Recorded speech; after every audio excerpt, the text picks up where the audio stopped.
Yo, what's up, aliens? AHEE here. I just recently put my magic Ableton templates up on my Gumroad for sale, and I wanted to show y'all exactly what's inside them and how to use them. This is my original template, and I've been using this for pretty much all my releases for the past couple of years. What makes these templates unique is the routing system. I feel like it really helps me get my mixes louder and cleaner. I'll show y'all why. So I have a couple different versions that have either the ProL or just stock Ableton plugins in them, so that way everyone can be able to use these. I definitely recommend the ones with the ProLs in them though.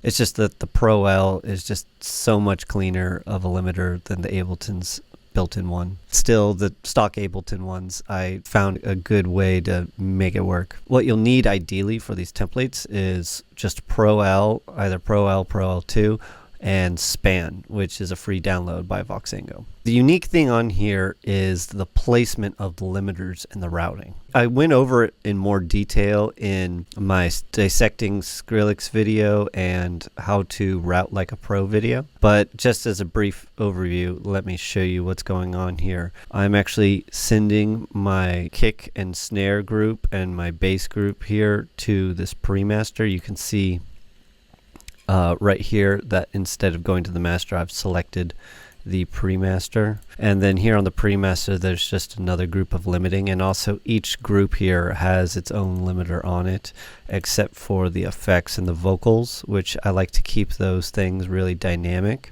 and to have the option to be able to just catch the peaks on all of these different things, so that way we're distributing the workload of the limiters across several limiters instead of just shoving them all into the master limiter. And that's really the biggest benefit from this template. Now also on here I have these EQs set up so that way you can just hit a button and clean out the low end of it, which is super useful. You don't want to do this on everything, and sometimes I'll even automate it on and off, particularly in the chords group if I want to say like have some sub bass at the beginning of intro of the track but then cut it out during the drop. I'll sometimes automate the EQ, so that's something to be aware of. The other major thing with these templates is the sidechaining. You can see here I've got all these specific settings already dialed in, and they're already routed to a sidechain kick and a sidechain snare. And here up in the sidechain triggers group, it doesn't look like there's anything, but if we zoom in here we can see at the very beginning that we have these little white noise blips. So here I'll play one. You're just going to barely be able to hear that. Those are all meant to be turned off, so you can keep those off. Let me just grab some kicks and snares. Okay, so I just made this little drum pattern right here, and it's just a kick and a snare. And so what I would do is I would grab the snare blip right here, and I would just copy it over wherever there is a snare sample, and the kick I would copy over just wherever there is a kick sample, and make sure you really get it lined up on the grid. So once you have the triggers lined up, you'll see that they will automatically be linked to all the side chains in the song. So say I've added in this bass here in the bass group, and I want to sidechain it just to the kick. I already have just the kick on.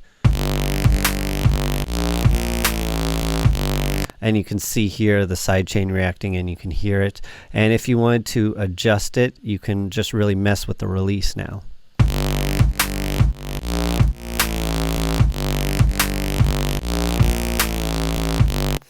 But yeah, it makes it a little bit easier, so that way you don't have to do this every single time that you start a project. The reason why I have this compressor off is sometimes I don't want to sidechain the bass to the snare. Sometimes I just want to take out the low end. You can always turn it on and it'll start sidechaining.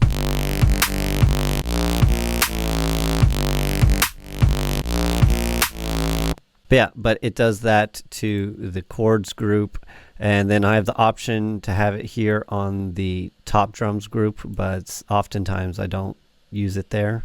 And then also here I have the kick going to the effects group, and then sometimes I'll also have I'll copy a snare and put it on there. So one other thing to note is when Span, if yours isn't working or you need to add in one for some reason, when you add it in, make sure that before you save it, you click this cog up here and change the block size to 4096. That will just up the resolution here in Span. So useful. And if you haven't seen my Span tutorial, definitely go check that out. That one was a game changer for me. Another thing to note in here is the EQ of the vocals. It's just taken out.